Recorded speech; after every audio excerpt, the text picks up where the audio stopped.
Bueno, genial, querido público. Estamos hoy en el primer podcast de Ciencia y Arte, donde queremos contrastar, hacer ver a la gente cómo los científicos y los artistas tenemos puntos en común y tenemos puntos en discordia. Aquí estoy yo, Hugo Solís. Me acompaña Manuel Ortega. Muchas gracias por acompañarnos. Vamos a hablar sobre la tradición de la persona artista, de los artistas y las artistas. Para ello tenemos a Rubén Jerez de la Universidad de Costa Rica. Rubén, bienvenido. ¿Podrías presentarte brevemente? Claro que sí, con mucho gusto, más bien muy contento de estar aquí. Muy feliz de que me hayan invitado, me parece una iniciativa maravillosa.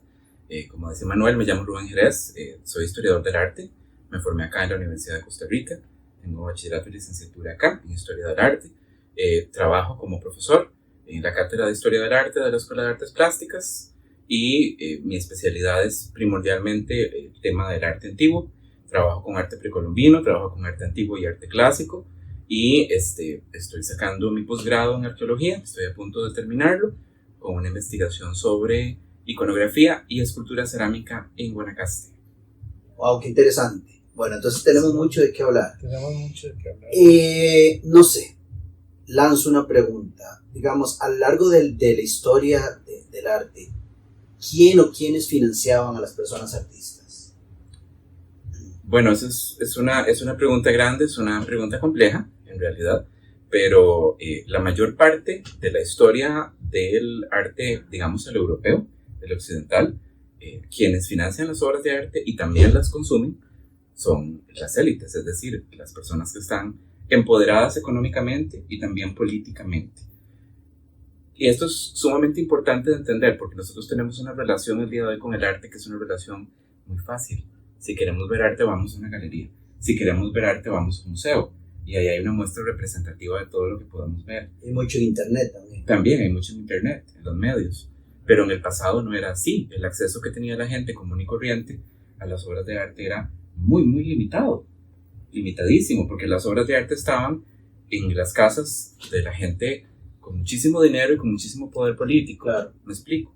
Entonces, estos individuos excepcionales que tenían esta capacidad para encargar estas obras, por supuesto, lo hacían a título personal y aunque había una parte del arte que era de naturaleza pública y se consumía así, en la ciudad, embelleciendo la ciudad con monumentos, pintando murales en las iglesias o en las casas municipales, la mayor parte de las obras estaban dentro de los palacios del clero, dentro de los palacios de los señores, y en realidad los únicos que los iban a consumir eran ellos mismos, sus familias y la gente que estaba como allegada, ¿verdad? Rubén, tal vez demos siglos, ¿qué época, como para ubicar a la gente que nos escucha? Bueno, grosso modo. Esto es algo que podemos decirlo desde la época del Antiguo Egipto, ¿me explico? Correcto. Desde las primeras civilizaciones de la humanidad, en Grecia y en Roma era igual, ¿verdad? Pero tal vez ya cobra más el aspecto que acabo de mencionar desde la Edad Media y se mantiene como hasta la Revolución Francesa. La Revolución Francesa en realidad tiene un papel fundamental en modelar la manera en que nosotros consumimos arte hoy, porque parte de lo que hacen los revolucionarios es quitarle a la élite, ¿verdad?, toda esa riqueza artística y proponer que eso se exhiba en lugares especiales abiertos para todo el público. Así es como nace el Museo del Louvre, por ejemplo. Correcto. Ok, interesante. Y digamos, ¿de dónde sacaba la persona artista su salario? Bueno, primero habría que preguntarnos si realmente existía tal cosa como un salario. No existía un salario per se en el sentido que nosotros lo tenemos pensado el día de hoy. El artista trabajaba primordialmente por encargo. Es decir, un artista tiene que hacer una inversión económica muy potente a nivel de materiales para poder hacer una obra. Algunos materiales eran tremendamente caros. Por ejemplo, los pigmentos azules tenían que traerse de Afganistán. Los pigmentos verdes tenían que traerse de Egipto. Y el trabajo de los soportes, si uno iba a trabajar, por ejemplo, sobre madera, la madera tenía que ser curada, el roble, ¿verdad? Peor lo tenían los escultores. O sea, un escultor no se puede dar el lujo de ponerse a explorar cosas muy raras si está trabajando en mármol y en bronce, que son materiales difíciles de transportar y sumamente caros. Entonces, poco el artista va a trabajar para sí mismo, poco el artista va a trabajar por su propio estímulo y para investigar algo que le llama la atención. esa inversión se hace cuando hay alguien que está pagando al artista. Entonces el artista no es dueño de su obra hasta muy tarde en la historia. El artista no va a hacer como lo imaginamos el día de hoy, que él pinta lo que le estimula, pinta lo que quiere, esculpe lo que le llama la atención, su propia búsqueda personal, lo tiene en su taller y llegamos nosotros y decimos, sí me gusta eso y quiero comprarlo. Jamás, porque hubiera sido, bueno. Eso es algo muy reciente. Exacto, una receta para el desastre financiero. El artista va a trabajar cuando llegue el gran señor, ¿verdad? Y le diga, yo necesito de usted esto. ¿Cómo demostraba que él era un gran artista? ¿Cómo se hace el salto, verdad? Que tal vez la gente no maneja. Porque dice, ¿cómo empezás? Sí, sí, te entiendo. Bueno, en realidad habría que ponernos a pensar el hecho de que la mayor parte de la historia de Europa, el artista tuvo en realidad un estatus social muy bajo. Entonces, el artista no lo tenemos que imaginar nosotros como una persona que tuviese fama, que tuviese poder, o que pudiéramos pensar desde ese punto de vista de quién es gran artista y quién no es gran artista. ¿Me explico? Es hasta el Alto Renacimiento, pensemos digamos en Rafael y en Leonardo, en Miguel Ángel, en que el artista ya logra, en este momento puntual de la historia, conquistar ciertas circunstancias sociales alrededor de él, en que puede ya vivir como un gran señor, como si fuera un aristócrata, y generar alrededor de él una fama que lo va a acompañar y que lo va a insertar dentro del mundo de la élite. Pero apenas acaba el Alto Renacimiento, eso cambia por completo y el artista vuelve otra vez abajo. ¿Me explico? Y son solamente casos muy excepcionales después en donde volvemos a ver esa fórmula repetirse. Esta idea de ser un gran artista o un gran maestro es un invento del siglo XX y es una cuestión muy reciente. Los grandes artistas, los grandes maestros, cuando hablamos de Picasso y hablamos de Dalí, de Matisse, ¿verdad? Y se codean con la crema innata de la sociedad, con artistas, ¿verdad? Con políticos y demás. La mayor parte de la historia de la humanidad, los artistas estuvieron excluidos de interacción con toda esa élite. Los artistas no andaban con los intelectuales, ni con los filósofos, ni tampoco con los aristócratas de igual. Algunos sí lo hicieron, pero son más la excepción que la norma. Y yo pienso que, bueno, ¿qué es la historia del arte? La historia del arte tiene que ser la historia de los personajes excepcionales o la historia de la gente común y corriente. Es decir, Rubens hablaba como 6 idiomas.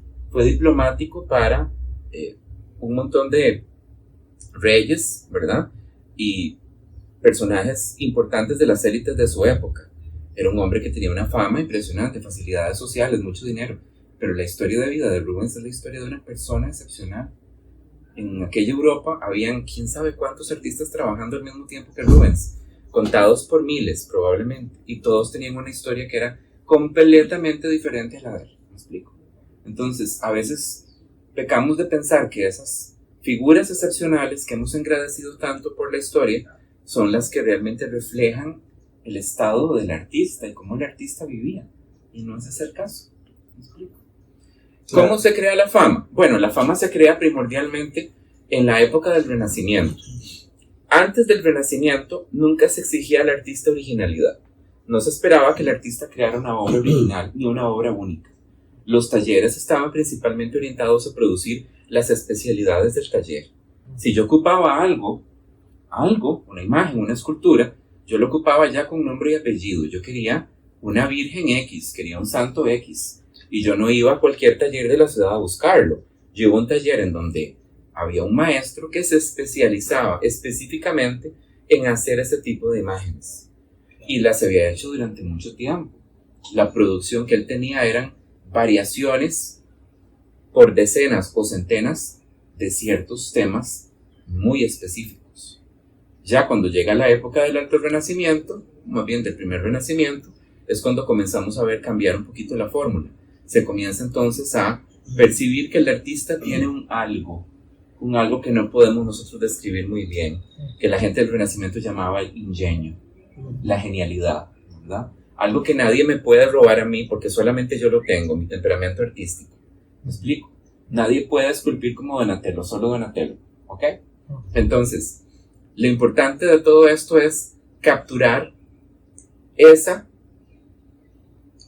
originalidad del artista, ese temperamento personal y convertirlo en algo que más bien sea ventajoso para mí. Entonces, yo como miembro, por ejemplo, de la alta burguesía, ¿verdad?, en las ciudades italianas del Renacimiento, o miembro de la élite, yo entonces me convierto en el protector de Donatello y le doy, ahora sí, digamos, un salario, ¿verdad?, para que su obra esté exclusivamente bajo mi control. De modo que la genialidad de Donatello, más bien, me beneficia a mí, la fama de Donatello me beneficia a mí. La gente no va a decir, ve esa escultura en esta plaza pública maravillosa que hizo Donatello. Van a decir, ve esta escultura que Rubén mandó a poner en esta plaza y la hizo Donatello. ¿Me explico? Entonces, la grandeza de Donatello es el título personal de quién está pagando por esa obra. ¿Sí? Qué montón de información hay ahí, ¿verdad? Y creo que es rescatable, sobre todo para las personas que no sabemos tanto de arte, el hecho que tal vez muchas personas manejamos de persona artista, pues lo que conocemos ahora en nuestras vidas, y ha habido muchos cambios en esto que llamamos y por cierto, que estamos hablando, cuando decimos artes aquí, estamos hablando de las artes visuales o artes plásticas, sí, siendo que hay otras artes, pero eso y que tienen historias distintas. Sus artistas tienen también historias distintas de vida de las que tuvieron los pintores y los escultores. Correcto. Aunque con algunas relaciones. Sí, con algunas relaciones en realidad. Sí, hay un tema que después en el curso vamos a hablar sobre la parte científica, pero es interesante cómo Galileo también, él tuvo que buscar financiamiento. Entonces él hacía descubrimientos astronómicos y se los dedicaba a personas de dinero para poder vivir, ¿verdad? Entonces hay una comparación ahí interesante. La historia y la tradición de los científicos y las científicas es otro rollo también. Ok, entonces, en esta línea, esta visión del artista que tenemos ahora como persona bohemia, espíritu libre, ¿verdad? Eso es bastante reciente, entonces. Sí, es bastante reciente. ¿De dónde vendrá eso? Eso viene más bien del final del siglo XVIII y principio del siglo XIX. Ahí es donde se da una transición muy importante, digamos, cultural a nivel global en Europa, que es la llegada del movimiento romántico, el romanticismo. El romanticismo es algo que no se habla a título nada más de las artes visuales, sino que en la filosofía y en muchas otras áreas del quehacer humano. Pero para la cuestión que estamos discutiendo, que es la vida del artista y la plástica, uno de los aportes más importantes del romanticismo fue una suerte de liberación de la figura del artista a través de un culto a la subjetividad.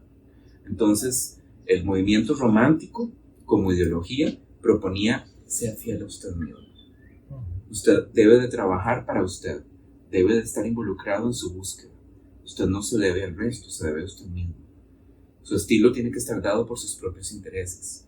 Sus temáticas tienen que estar dadas por sus propios intereses. Pero te hace muy bien la aclaración al movimiento romántico. No espere que la sociedad lo comprenda. Y prepárese para sufrir por su arte. Entonces, ahí es donde se crea esta idea del artista trágico. El artista que de forma todavía tenemos. En cierta medida todavía lo tenemos. La idea del artista como un héroe, si ustedes quieren, social, como una figura trágica, una persona que es más grande que la vida y que en realidad no es comprendida por su época porque es un genio adelantado. Y entonces nunca logra salir adelante económicamente, es subestimado y criticado, pero hay, a través de este culto a la genialidad que propone el romanticismo y también de este culto a la subjetividad, como un impulso muy grande del artista de que se mantenga aferrado a ese sueño utópico, ¿verdad?, de que su obra finalmente va a ser reconocida.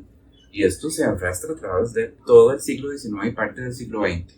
Es decir, los pintores impresionistas que tuvieron una pésima suerte económica, con excepción tal vez de alguno que otro como Degas, por ejemplo, que venía de una familia muy adinerada, Monet y Renoir, por ejemplo, nada los detenía de asumir otra labor para sustentar sus deseos de ser artistas. Pudieron dedicarse a mil y una cosa. El día de hoy, el chiquillo que está estudiando artes va al McDonald's a dar la vuelta a las tortas, de las hamburguesas, y con eso se paga la plata para ser artista, y es absolutamente válido. Pero en aquella época era impensable hacer eso. Había que mantener a flote el sueño a como diera lugar. Y eso es lo que crea esa magia del artista trágico.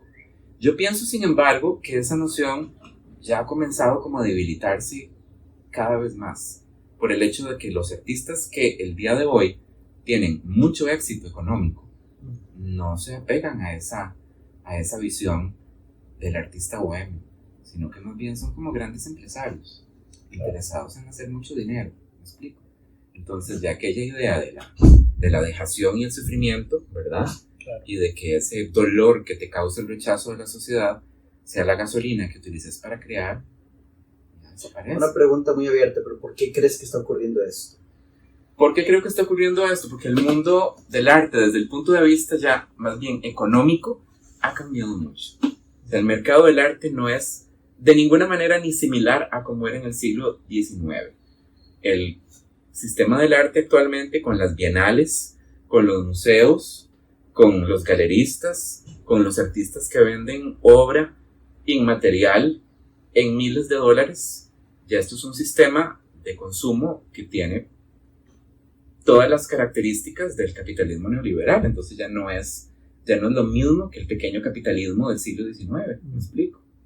Es decir, el sistema selecciona unos cuantos huilas, mínimo 10, por ejemplo, por generación, para convertirlos en genios multimillonarios, y utiliza las obras para legitimar museos y para legitimar también colecciones, para legitimar también las fortunas de personas que están empoderadas económicamente de una manera significativa. Entonces no es lo mismo. La gente piensa que es pecado hablar de estas cosas. Es decir, que discutir el arte como un bien de consumo es como algo vil, como que envilece el arte. Me explico, pero toda la vida el arte ha sido un bien de consumo. El arte no se ha producido al margen de las cuestiones económicas. Todo el mundo necesita sobrevivir. Se me olvida el nombre, pero hay un historiador del arte, un pensador crítico, creo que es británico, de los años 70, que hizo todo este análisis marxista sobre cómo gran parte del arte en realidad, a ver si me acuerdo bien, reflejaba, bueno, sociedad de consumo, pero además de eso, objetivización de la mujer. Uh-huh. Voy a buscarlo en otro momento, Okay. Pero sí, es muy ingenuo tratar de pensar en arte como arte y no pensarlo dentro de una matriz económica. Por supuesto, en realidad. A veces se olvida eso. Hay un paréntesis, ¿verdad? En Netflix está el método Kominsky, creo que se llama, que es con, ¿cómo se llama?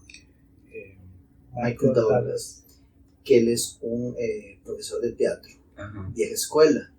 Y entonces un día no va a clase y viene la suplente y dice, bueno, está muy bonito todas las cuestiones filosóficas que le sabe el profesor, pero yo les voy a hablar del mercado laboral, ¿verdad? Entonces es muy gracioso porque contrasta un poco eso, como tal vez la vieja escuela puede olvidarse un poco de que sí, de que el artista y el artista necesitan salir a ganarse el sustento. Y más allá de solamente el tema de ganarse el sustento, el arte es un bien de consumo de las élites importantísimo. O sea, es algo de lo que no podemos dejar de hablar cuando hablamos de arte contemporáneo. Sí, y de toda la historia del arte, ¿verdad? Porque desde los murales que se pintaban en los palacios y en las pirámides, ¿verdad?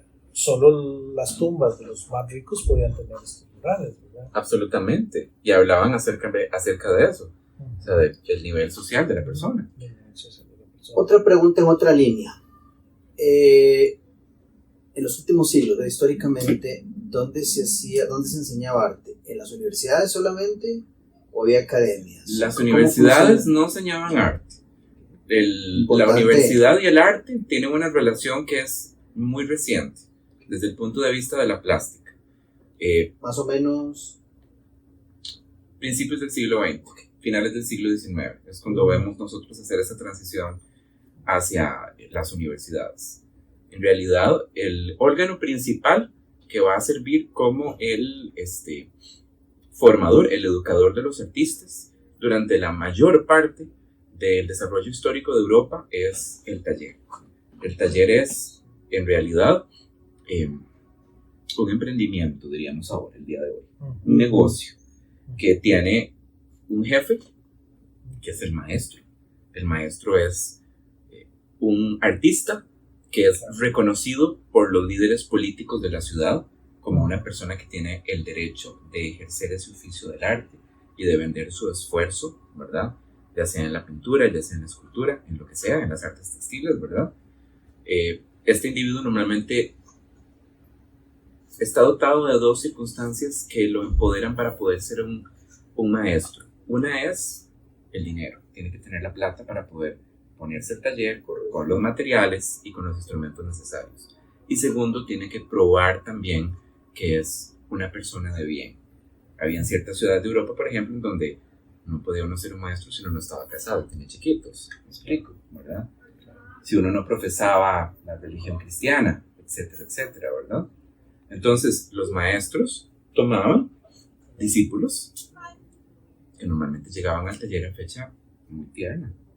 Un chiquito de 9, un chiquito de 10, ¿verdad? Era entregado por los padres que querían que ese muchacho tuviera formación de parte de ese maestro de un oficio específico, y ellos pagaban una cantidad que no siempre era muy modesta para que el maestro le fuera dando una formación muy paulatina al discípulo. El discípulo era, durante sus primeros años, prácticamente una ama de casa, ¿verdad? Una ama de llaves vanagloriada. Mantenía limpio el taller, ¿verdad? Cuidaba de los materiales y demás. Y era un aprendizaje a través de la imitación. Ya cuando el maestro había tomado confianza, uno le decía, venga para que me vea pintar. ¿Me explico? Y uno se sentaba junto a él y lo veía como es que él iba dando los trazos. Más adelante ya me iban a involucrar a mí en la producción de la obra en partes que eran niñas, sin importancia. Que había una escena del Calvario, bueno, a mí me toca pintar las piedras, ¿me explico? O me toca pintar unas matitas por aquí y por allá. Y así es como voy avanzando yo dentro del taller hasta lograr que me permitan involucrarme en aspectos que son más clave dentro de la formación de la obra. Ahora voy a hacer una figura de un santo o voy a hacer una cara, ¿verdad? Pero siempre va a estar a título del maestro hacer lo que es en aquella época considerado más importante, ¿verdad? Ahora ya en momentos más recientes se asocia más que antes con la universidad, entonces. Sí, absolutamente, pero aquí hay una transición importante. Cuando llegas a la época del Renacimiento tardío, estamos hablando de mediados del siglo XVI, hay un gran movimiento dentro del mundo del arte y también fuera de él, entre los intelectuales, que buscan elevar el estatus del artista. Y eso pasa a través de la creación de las famosas academias. La academia es el antitaller. La academia es lo que viene a obliterar el sistema de talleres. La academia está modelada en gran medida a partir de instituciones similares que existen, por ejemplo, en el mundo de la ciencia, ¿verdad? Claro. Las academias. Entonces, la idea es elevar el oficio del artista a través de el énfasis en ciertos aspectos de la producción artística que es no artesanal, sino intelectual y racional. Entonces, estas academias primeras instauran clases de geometría para la perspectiva, aritmética para las proporciones, clases de anatomía científica, con un cirujano que llega a hacer disecciones para aprender anatomía. De hecho, Galileo mandó su currículum a la Academia de los Medici en Florencia para que lo aceptaran como profesor de matemática en la Academia de Dibujo que había puesto la familia Medici. Al final no lo aceptaron, ¿verdad? Pero había ahí un interés, o sea, se tomaba con cierta seriedad el asunto. La academia que realmente viene a definir la educación del artista es la Academia Francesa, la Real Academia de Pintura y Escultura en el siglo XVII. Esa es la que modela el sistema de cómo se enseña el arte. E inventa, 17. Sí, 1600. Es interesante porque es la misma época de las primeras sociedades científicas. Uh-huh. Todo salió. Claro. Uh-huh. Todo va coincidiendo. Y es en un contexto de esas academias que se inventa, o no se inventa, sino que se consolida la pedagogía del arte que tenemos en gran medida hasta la fecha. Y es la idea de que para ser artista hay que primero ser un gran dibujante. Y que el arte se aprende a través del dibujo. Entonces se crea un famoso sistema académico, que nos dice a nosotros que sin importar si usted va a ser pintor, escultor, ceramista, ¿verdad? Primero tiene que aprender a dibujar. A dibujar. El dibujo es la prueba de todo. Entonces es como el nacimiento del sistema, que la academia va a ser importantísima, porque la academia está financiada por el Estado absolutista, está financiada por el rey. Así que el rey es el que le paga a los modelos que van a posar para uno, el que le paga a los profesores también, y entonces por lo tanto es el que tiene la potestad para decir qué se enseña y qué no se enseña, qué es arte y qué no es arte, ¿verdad? ¿Cuál es el estilo en el que tenemos que trabajar las bellas artes? Entonces hay un control muy fuerte del Estado acerca de el estilo de la producción artística y las temáticas que vamos a tocar. Y eso se va a mantener a lo largo de la historia de Europa hasta la crisis del final del siglo XIX, cuando es ahí donde llega una ruptura con la academia fuertísima que asociamos con la vanguardia, Picasso, Dalí, Matisse, ¿verdad? Los movimientos expresionistas alemanes y demás, y ahí es cuando las academias comienzan a mutar en escuelas de bellas artes, y las escuelas de bellas artes a ser absorbidas por las universidades. ¿Me explico? Y ahí es cuando va llegando el... Exactamente. Un pequeño comentario, ahora que mencionabas lo de esto ser aprendiz, limpiar el taller, eso se parece mucho a la mayoría de los puestos en sociedades no industrializadas, ¿verdad? Si quieres ser chamán o médico, siempre hay un proceso en el cual vos sos el... de aprendizaje con el maestro. Sí, entonces es muy interesante esa conexión. Ibas a decir algo. Sí, no, evidentemente yo tenía una pregunta, ¿verdad?, que a todos los científicos nos interesa en la historia del arte, ¿verdad? Yo siento que al principio el artista estaba más en contacto con el material, con lo que está ahora. Entonces había más relación entre el que producía el material, que hoy diríamos que es o el ingeniero de materiales o el científico de materiales de aquella época, que ahora. Ahora el artista solo consume el material. En cambio, como vos mencionabas, antes el artista tenía que buscar cómo su color, ¿verdad? O su pedazo de mármol, y ¿verdad?, prepararlo en el taller. Entonces tenía que estar en relación con un geólogo, ¿verdad? Usted no pudiera arrancar un pedazo de mármol y que no se le caiga encima, ¿verdad? De alguna manera... Más relación con el origen material de la sustancia que vas a sí, es muy interesante. Ahora vas y la compras. Porque la mayoría de los pigmentos, por ejemplo, había que comprarlos en la farmacia. Así que había una relación muy íntima entre el farmacéutico de la ciudad y el maestro del taller. Y hubo artistas que llegaron a tener, digamos, ciertas relaciones interesantes en este sentido. Por ejemplo, los Cranach, en la ciudad donde ellos trabajaban, son pintores alemanes del Renacimiento, eran dueños de la farmacia y dueños del taller. Entonces eso les facilitaba muchísimo la labor de conseguir lo que ocupaban, ¿verdad? La relación con el farmacéutico era muy importante porque el médico llegaba donde el farmacéutico a buscar lo que ocupaba para curar, ¿verdad? Y a través del farmacéutico es que al artista por primera vez se le permite ir donde el médico y ver cómo se hace una disección, por ejemplo. Ahí está, como quien dice, la conexión. Pero ese material que llega del farmacéutico, sí, hay que manipularlo mucho dentro del taller. Preparar el pigmento era agarrar como una especie de bomba plana hecha de vidrio, molerlo junto con aceite por horas y horas y horas para preparar el pigmento. Eso es lo que el maestro no va a gastar su tiempo en hacer. Entonces, el huila que está ahí, el discípulo es el que finalmente va a tener esas primeras labores, ¿verdad? Que son preparar los materiales para que el maestro tenga todo eso listo. Igual, los escultores muchas veces se involucraban íntimamente con los canteros, que eran los que sacaban los materiales, ¿verdad? De hecho, graciosísimo, Miguel Ángel era amamantado cuando niño por la esposa del cantero. Entonces él decía que él a través de la leche le había llegado la escultura. En aquella época, las mujeres de la clase media y de la clase alta le daban leche a los bebés, sino que se contrataba una nodriza, ¿verdad? Entonces el papá de Miguel Ángel esperaba que él fuera un intelectual y le pagó una educación de intelectual, pero lo que le interesaba, él decía, son las piedras. Pero él era una persona que era tan comprometida como escultor que él quería seleccionar él mismo la pieza de mármol en la cantera. Iba a la cantera y decía, es ese pedazo de ahí el que me interesa, el que quiero.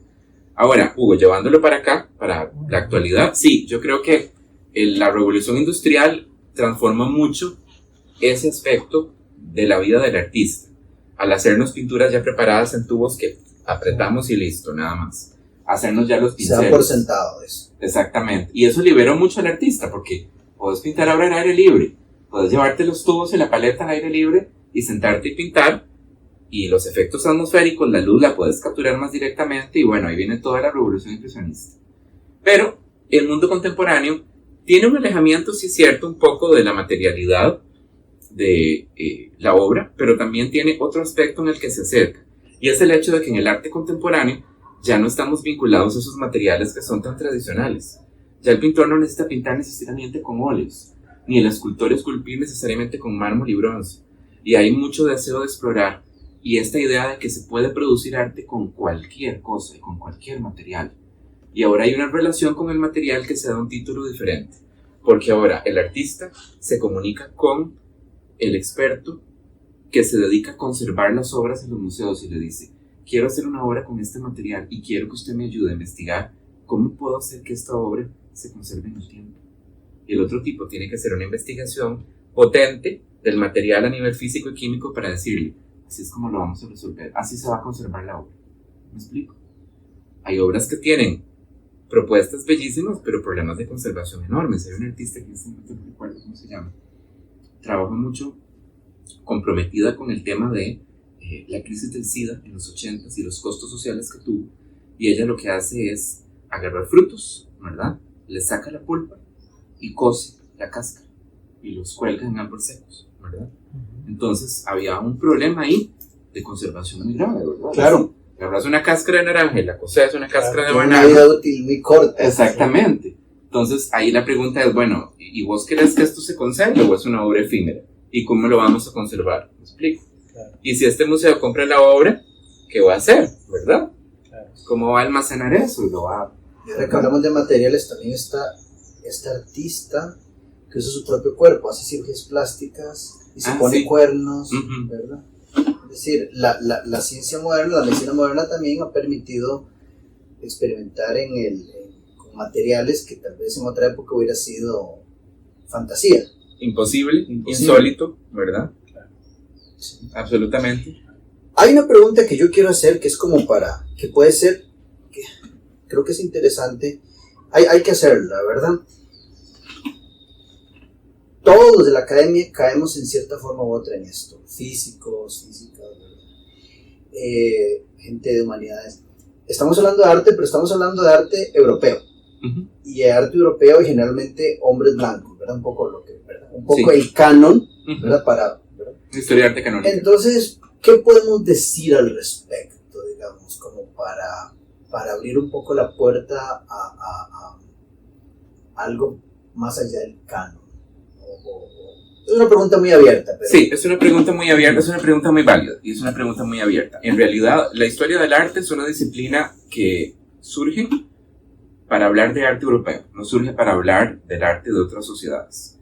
El concepto de obra de arte que manejamos nosotros, la definición de lo que tenemos el día de hoy de lo que es una obra de arte, no está cortada para discutir las expresiones estéticas, llamémosle así, de otras latitudes. La historia del arte ha ido añadiendo capítulos, si podemos llamarle de esa manera, a su quehacer intelectual de una manera muy pausada. Es decir, nosotros nos vamos al inicio del siglo XX, no vamos a encontrar un solo historiador del arte que hable del arte precolombino. Eso no va a pasar. El arte precolombino, para comenzar a hablarse dentro del contexto académico de la historia del arte, como a los 30, una cosa así. Y eso es, en términos de el trabajo intelectual o académico, estar en pañales. Claro. ¿Me explico? Claro. Entonces, para todo eso ha habido que hacer concesiones importantes. Por ejemplo, en ciertos sectores de la antropología y de la arqueología, el concepto de arte es un concepto que es incómodo. Es un concepto que es incómodo de aplicar porque se percibe como extremadamente restrictivo. Cuando hablamos de arte, estamos hablando de una cosa que está definida de una manera muy acotada, muy limitada. Arte es una etiqueta que utilizamos para distinguir ciertos chunches que hacemos en nuestra sociedad y excluir el resto. Eso no es arte, esto es arte. ¿Me explico? Lo que pasa es que esas condiciones que nosotros ponemos a esos objetos son condiciones que no son las mismas que vamos a hallar en otras culturas. ¿Me explico? Entonces llegamos a el problema de tener que hacer nosotros momentos de negociación para poder abordar ciertos temas a discutir. ¿Me explico? Tal vez el momento, disculpa que te interrumpa, tal vez el momento histórico para empezar a repensar todo eso. Absolutamente. No se trata de desechar pero se trata como de abrir puertas. De comprender, y también el hecho de que nosotros tenemos una valoración del concepto de arte que es cuasi religiosa. Cuando yo te digo, por ejemplo, digamos, lo que pasa es que la escultura maya no es arte. Pues, no puede ser que usted diga eso, me explico. Pero el hombre maya, la mujer maya no tenían noción de arte, no tenían palabra equivalente para arte. No observaban la escultura puramente por su valor estético. Y también su cultura probablemente tenía incluso una apreciación mucho más profunda, mucho más grave, ¿verdad?, que la que le damos nosotros el día de hoy a una escultura. Un paréntesis, un paralelo. Siempre se decía que la astronomía maya no era verdadera astronomía, porque no estaba basada en modelos geométricos. Entonces, modelos geométricos griegos, ciencia, lo que hacían los mayas de ahí era, no sé qué era, pero no era ciencia. Entonces, hasta que se dijo, no, es que hay distintas formas de hacer ciencia. Por supuesto. Entonces, de hecho, si nosotros aplicamos la definición de arte tal como la enunciamos el día de hoy, ni siquiera Europa completa se salva. El arte comienza a final del siglo XVIII. ¿Me explico? Todo lo que hay antes del siglo XVIII, ni el Renacimiento se salva, ni Leonardo, ni Rafael, ni Miguel Ángel. Eso no podría ser considerado obra de arte. ¿Me explico? Entonces el concepto de arte es un concepto muy contemporáneo. Es un concepto muy actual que nosotros expandimos para poder discutir de objetos que son similares a lo que el día de hoy nosotros hablamos de obra de arte. Es indiscutible que hay una similitud enorme entre las esculturas que yo encuentro en una tumba egipcia, ¿verdad?, y las esculturas que encuentro en una exhibición el día de hoy, en una galería, ¿verdad? Y donde yo veo esas similitudes, yo digo, yo quisiera discutir esto del mismo modo en que discuto esto, ¿ok? Pero es una cuestión de abrir ese concepto. Bueno, hablemos en términos de expresiones estéticas, hablemos en términos de cultura creativa, de objetos creativos, ¿me explico?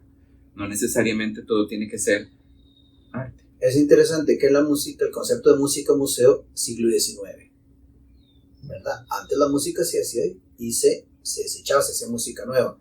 La novela, la literatura, es también producto del siglo XIX. Y yo no sé, bueno, yo sé que el teatro va Shakespeare y antes, griego, pero esto es algo que yo no sé, la forma exacta del teatro, cómo es que se fragua al final. Pero sí es interesante cómo ha habido un cierto paralelo con todas estas disciplinas. Bueno, y luego está todo el rollo de la ciencia, que ya en programas posteriores, sesiones posteriores podemos discutir. Claro, y ya queremos volver tradición en este podcast, ¿verdad? Siempre hacer la pregunta personal, ¿verdad? Nosotros, evidentemente, hoy este podcast es ciencia y arte. Evidentemente hicimos preguntas analíticas como haría un científico, ¿verdad? Yo sé que tal vez un artista no hubiera abordado de esta manera, pero nos va a encantar preguntar tu experiencia personal, ¿verdad? ¿Cuál es tu experiencia personal hacia los científicos, ¿verdad? ¿Vos qué sentís como artista de los científicos? ¿Qué siento de los científicos? Sí. De las personas científicas, no de la ciencia. No de la ciencia, sino de las personas científicas. Bueno, en realidad, juzgando a partir de las personas que he conocido que se desempeñan en el campo, yo pienso que al igual que los medios de masas y que la cultura pop exageran mucho la imagen de lo que es un artista, también pienso que distorsiona la imagen de lo que es un científico. ¿Me explico? Totalmente. Absolutamente. Es decir, el extremo del artista, tal vez un poco como me lo comentabas, como bohemio, ¿verdad?, fuera de control, irresponsable. Hollywood y Woody Allen presentan una visión muy particular. Y le justificamos muchas cosas. O sea, puede ser mujeriego, y puede ser ingrato, y puede ser malagradecido, porque es un artista y es un genio y es difícil de, ¿verdad?, ni siquiera cabe dentro de su propia corporalidad física, ¿verdad? ¿Me explico? Claro. Entonces también yo pienso que igual, ¿verdad? Desde la teoría del Big Bang, ¿verdad? Y todas las construcciones que se han hecho alrededor de la cultura pop acerca de ser un científico, me parece que de repente como que exageran mucho una racionalidad exagerada, o tal vez un carácter pintoresco exagerado, ¿verdad? ¿Me explico? Claro. Que distorsiona absolutamente la manera en que el científico es. Sí me parece interesante el hecho de que noto que el científico suele pensar la vida y pensar el mundo muy diferente de como lo hace uno. ¿Me explico? Como decías vos, las preguntas que me estás haciendo son preguntas muy distintas de probablemente a como yo mismo hubiera abordado el tema o lo hubiera construido si estuviera pensando en dar una clase, ¿me explico? ¿Verdad? Entonces, un poco también es eso. Yo pienso que hasta cierto punto la disciplina en la que trabajamos y cómo cotidianamente nosotros la abordamos y construimos nuestro conocimiento termina como cobrándonos factura en la manera en que nos relacionamos con la gente, que nos relacionamos con y la forma en que se nos percibe. Exacto. Porque en la práctica yo creo que son mucho más los parecidos. Pero bueno, eso ya es tema tal vez para otro programa. Rubén, muchísimas gracias. Un placer, Sí. Me encantó. Gracias. Esperamos tenerte aquí en el futuro. En el futuro. Sí. Bueno, encantadísimo, me avisan. Gracias a los que nos sintonizan y nos escuchan. Muchas gracias. Gracias. Hasta luego.